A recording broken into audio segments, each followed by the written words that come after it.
How does a man go to his job at a construction site and ends up being buried alive more than 6 feet under the ground? Yet everybody claims not to know how and why this had happened. Our case today is technically solved, but no one has ever been prosecuted or will ever be prosecuted for what had happened to this fine young man named Eric Haider. But before I get into details of this case, please would you consider subscribing to my channel and give this video a thumbs up. I would really appreciate if you do so. Thank you so very much for your support. I appreciate. Now, Eric Haider, when he was born, was premature with a lot of health complications. He had this heart murmur amongst other health issues.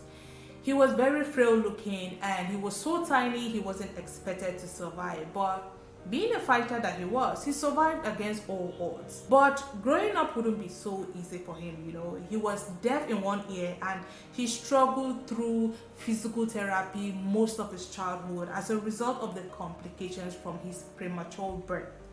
So to help with his deaf ear, he had to learn the sign language so that he would be able to communicate easily with other people. Now, even though Eric had all the struggles, he grew up into a fine, kind-hearted young man, 6 foot tall, very loving, very approachable, and he was a very compassionate person.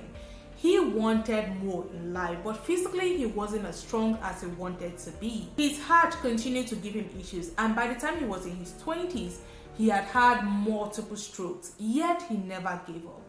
At 27 years old, doctors had to implant a pacemaker in his chest to aid his weak heart. And this was really helpful because after this procedure, he was able to go about his normal life until he turned 30 years old. Now, it was just a few weeks to his 31st birthday and Eric had just gotten this new job at Coverup Plumbing and Heating Company. He lived in Bismarck, North Dakota, where the company was, but the project that they were working on at that particular time was a sewer main project of Highway 22 in Dickinson, North Dakota. So Eric and the rest of his crew will meet up at a pickup point, then they will drive together to their work site from Bismarck to Dickinson. And by the time they were through for the day, which will usually be in the evening at about 6:30 p.m. or thereabout, Eric's fiancée, her name was Jody, will be at the pickup point to get him and take him back home. And so this was the normal routine until the 24th of May 2012. So on this particular day, while Jody, Eric's fiancée, waited and waited for Eric at the usual pickup point, he never shows up. Eric was dropped off that morning by his mother quite okay and was actually picked up by his crew, and everyone saw that. He did go to the construction site with them, but he never returns back home with them. They actually came back without him, all of them. So where then was Eric? His fiancée tried to reach him on the cell phone severally, but all calls went straight to voicemail. Immediately, she knew that something was wrong. She felt it. She knew something was not right. It was unlike Eric. He was a very prompt person, always on time, and he would always take his calls no matter what it was. So something must have been, preventing him from answering his calls, right? Jody immediately didn't waste time. She contacted the police immediately, and the Dickinson police started looking into the situation almost immediately. The police contacted the foreman at the site Eric had been working that day. His name was Jack, and Jack was on site the day that Eric had gone missing. He explained to the police that on that day, the crew had all returned from lunch at about 12 noon, and Eric was with them, but about 15 minutes into their afternoon shift, no one could locate Eric anymore. So hours later, they tried to reach him on his cell phone, they tried calling him severally, but all his phone calls went to voicemail. According to him, Eric was not like the rest of the crew. He kept to himself most of the time. He was a lonely person, he was a quiet person, and when he didn't see Eric after the return from lunch, he just assumed that he had just maybe walked away. He said that he thought that Eric had quit the job, and the reason he gave for this assumption was that Eric had, come to him requesting for a vacation for Memorial Day weekend, but his request had been declined. It had actually been denied and turned down. And Eric seemed pretty upset when he was told that he couldn't take a break. But meanwhile, Eric's fiancée Jody said that when he had come back from that lunch that afternoon around 12 p.m., they had actually spoken about 4 minutes past 12 p.m. And he didn't sound like he was upset over anything. Neither did he tell her about any request being denied. And she said she knew for a fact that Eric would not just walk away from his job. He just wasn't that type of person to quit, and he loved his job for that matter. For a long time, he wanted something that would give him some type of normalcy and some type of stability. So why would he just up and leave like that? And to where even? He had 2 kids that he adored and would not just leave them behind for any reason. Plus, he had a lot going on for him at that particular point in time. He was taking engineering classes at college in the hopes of, moving on to a better job and better opportunities in the future to enable him take more care of his family, whom he adored with the whole of his heart. Now, the people Eric worked with, I don't know how well they knew Eric. I mean, he had only been working with them for, a few weeks, right? He had been in the company for a short period of time, but I don't think they even tried hard to find him. When they noticed his absence, they didn't try hard at all. Even if they weren't his friends, I believe as colleagues who had worked together, they should have done more to find him, unless they were hiding something, of course. That day, when no one could find him, they came back with his lunchbox, his backpack, and his paycheck. You see why it's hard to believe that he just up and left like they say? He left his belongings behind, even his paycheck. Who leaves a paycheck behind? I don't know anyone who does that.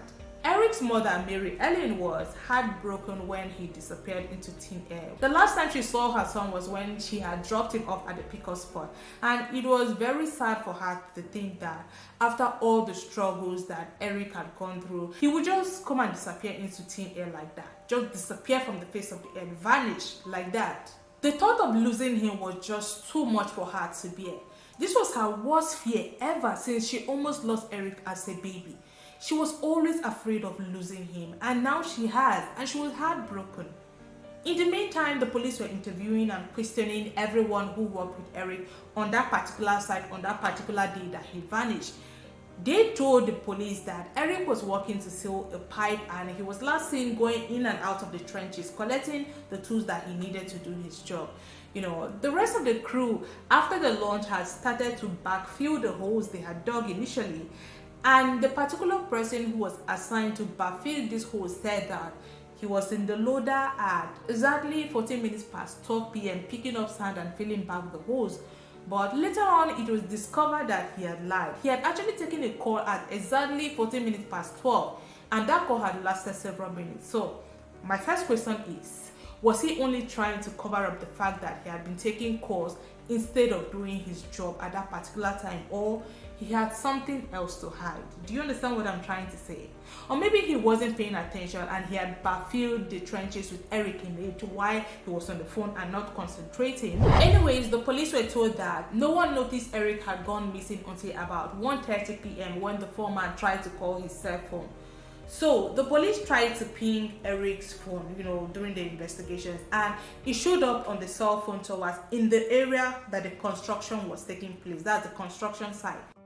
This meant that Eric must still be in that area, or at least his cell phone was still at that area. So they conducted an extensive and exhaustive ground and air search that lasted for weeks and weeks, but they came up with absolutely nothing. And this was very shattering for his family. They wanted to find Eric. Eric's mother, Mary Ellen, felt that her son was somewhere there and he had never left that site. So she was on the police, urging them not to give up on the search and please try to find her son. Now, based on the directions the crew had given the police, they began excavating the construction site again, particularly in the area the crew had pointed out to them that they had been working at. They dug it all back up, but there was no Eric, and there was nothing more they could do according to them, so they just stopped the search and they gave up, even though Eric's family had wanted them to keep on digging and digging in different directions because they were so sure that Eric was there. Now, years go by and Eric was still missing. It was very difficult for his family to move on, especially his mother, his fiancé, and his children. So the family now hires a private investigator to look into Eric's case. Now comes in the private investigator. The private investigator was a man called Ron Squeezer, and 3 years after Eric's disappearance, when he learned that there was going to be an additional sort of excavation in that same area where Eric had initially disappeared, he began to make arrangements. Now this excavation was to add drainage functions, and he and his partner got in touch with a cadaver canine handler and arranged with him to come over to the site and try to sniff out something, anything. They wanted wanted to see if Eric was still there. So what happened was, if the canine made an indication that there was something, they would convince the crew to come dig up that particular place where the canine had made the indication.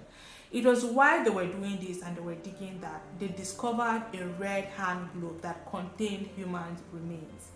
As the dog further, they unearthed the rest of a man's body and immediately they informed the Dickinson Police Department. Eric had been found. It was no doubt that this was Eric's remains. Finally, after 3 years of Eric's mysterious vanishing, he had been found, buried 6.5 feet under the ground. He wasn't found by the police, but by a private investigator hired by his own family to find him. He was just about 8 feet away from where the police had initially dug. It's just that they had been digging in the wrong direction. Had it been they were digging in the opposite direction, they would have found him. And this brings me to my second question here. It was Eric's crew who was directing the police, on where to dig the initial time after Eric's disappearance the first time. Could they have been purposely directing them towards the wrong direction? Do you understand what I'm saying? Were they doing it on purpose? Let me know what you think about this. Is it plausible that they were doing this on purpose?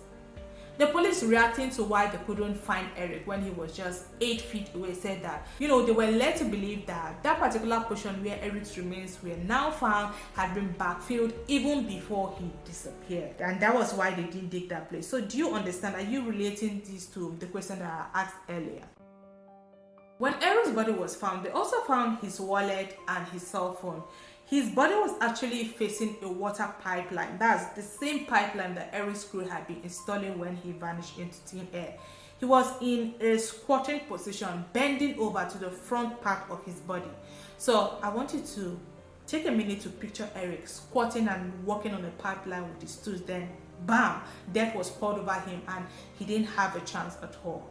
Or maybe picture him standing up and then the weight of the death pouring on him just was too much for him and it forced him to his knees, knocking him down and knocking off his yellow hat construction hat, which was later on found positioned under his face. Whichever way it happened, that was too tragic a way for a human being to die. As Eric's body was taken out, he was taken to the University of North Dakota Forensics Labs. It was there that they discovered the exact moment that he passed away. His pacemaker was marked 19 minutes past 12 p.m. This was exactly 5 minutes after the crew had resumed backfilling the trenches. His COD, however, remains undetermined. The discovery of Eric's body was not where it ended for this case, His family wanted to know exactly what had happened. They believed that the father of two was buried alive and the company was aware. They knew about it and they tried to cover it up. See what I was saying? The police conducted further investigations and, handed over their reports to the state attorney's office, who then refused to file criminal charges because, according to them, it was difficult to develop a probable cause as it's unclear who was responsible or what was responsible, so the case was closed. Mary Ellen was really heartbroken about losing her son, and what's more, nobody was held responsible or accountable for what had happened to him. She said, quote, "To lose Eric like this is unthinkable. He defied the odds so many times and lived. For him to be buried alive, murdered, is just not something we'll ever be able to get over," end quote. Now, Eric was cremated and his mother, Mary Ellen, keeps his ashes at her home. According to her, she could not just bring herself, to returning him to the ground again after what he had gone through. For 3 years, he was buried under that ground. Even if I was the one, I wouldn't return him back to the ground again. So now my question is, do you feel that the police should have done more in Eric's case? Should someone have been held accountable for what Eric had gone through? Getting buried on the ground, that was a very cruel way to die. Somebody must know something, somebody must have seen something, but they're all keeping quiet and nobody has taken responsibility or has been prosecuted for what had happened to them. Not even the company was held liable for what had happened to their staff. Do you think it's okay the way this case was handled? I would love to know what you think in the comments. Let's have your opinion about this case. I would like to really understand how you people feel about this. But before you go to the comment section, do consider hitting the subscribe button if you want to see more of my true crime cases, and give this video a thumbs up. And that's pretty much it for today's case, guys. I'll see you in the comment section, and until next video, please stay safe.